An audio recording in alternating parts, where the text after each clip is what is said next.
Man, what a time to be alive. What really kicked us off to crypto is that we need to figure out a way for the community to own their data. It's a different mentality. It's global mentality. We present ourselves an interesting opportunity to rewrite the culture from a blank slate. The kind of risks you take in finance is really, really, really high probability of success and low return. On the West Coast, it's sort of the opposite. The idea of a decentralized computer that any developer could program on top of really fascinated me.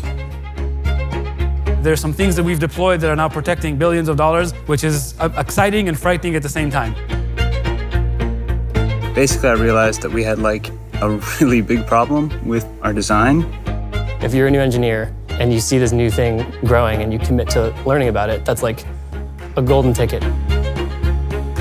I came to California for this program without really knowing many people. Going out and telling the world about this dream that you have and then getting pretty consistently shot down, you have to be pretty tough for that.